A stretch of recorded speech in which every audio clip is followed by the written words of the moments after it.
பாம்பு குட்டி தான் ஊத்துறா. பாம்பு குட்டி மாதிரி தான் பாருக்கு.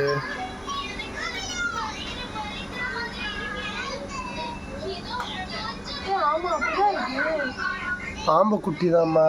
இது எங்கேருந்து வந்தது? பெருசதான் இருக்கா பாம்பு குட்டி பாரு நல்லா. ஏய் இங்க இறங்குமா.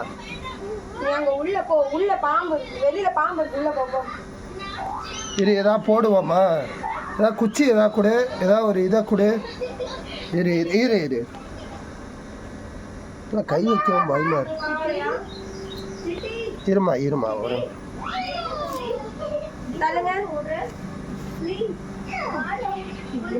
குடு குடு பார்த்து அதை இது பண்ணி விடு. என்ன பாம்பு தெரியலம்மா. அதாம்மா எனக்கு ஏதோ குட்டியா இருக்கு, என்ன பாம்புன்னு தெரியல. பத்தியா பத்தியா நல்ல பாம்பு மாதிரி இருக்குமா, நல்ல பாம்பு குட்டி மாதிரி. ஏய் அப்படியே போகுதா பாரு. நல்ல பாம்புமா, நல்ல பாம்பு குட்டிமா. அடே நல்ல பாம்பு குட்டி தலையை தூக்குது பத்தியா. நல்ல பாம்பு குட்டிமா அது. இது என்ன பண்றது இப்போ? இரு ஒன்றும் இல்லை, வரட்டி விட்டுருவோம். குட்டிக்கே விஷம் இருக்கும்பா, ராஜநாக மாதிரி. பயப்படாத. அதை கம்ப கொடு, அப்படியே வாழை.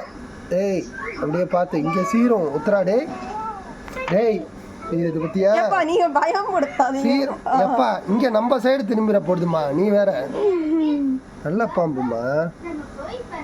என்னப்பா இது இங்க இருக்குன்னா பெருசு எங்கப்பா இருக்கு? முட்டையில இருந்து எங்கேயோ உடைச்சு வந்திருக்கு போல இருக்கு. அன்னைக்கே ஃப்ரைடே நைட்டு மழை பெய்யும் போது ஒரே பாம்பை பார்த்தேன்னாங்க. யாரு? சந்தியாக்கா. என்ன இங்க பார்த்தேன், இங்க பார்த்து அசால்ட்டா உட்காந்து கிடக்கு. நல்லா தலையை தூக்கி நிக்குது பத்தியா. இவ்வளவு நேரம் தலை தூக்கி நிக்குது. பின்னாடி எல்லாம் வந்துட போறது, நம்ம வேற நின்னுட்டு வேற இருக்கோம். ஆந்துக்கலைங்க போயிட போறது. எனக்கு வேற இல்ல ஒரு வேளை இந்த விக்னேஷ் வீட்டுல சுத்தி இந்த பாம்பு தான் குட்டி போட்டிருக்கோம். ஒரு வேளை தெரியலையே, இருக்கலாம். ஆனா அது இங்க எங்க இருக்கு? அது இங்கதான் நல்ல பாம்பு. நம்ம செட்டு இந்த மோட்டர் ரூம்குள்ள இருந்தா. ஏம்மா நீ வேற ஏன்பா நீ அப்படிலாம் இல்லைன்னா மாடியில இருந்தா என்ன பண்ணுவேன்? ஏய் சு அட கீழே வந்து உக்காந்துக்கிட்டு. எங்க உங்க அம்மா? ஏய் ருக்மணி. நாகராஜா ஓடிடு போ போ. அம்மா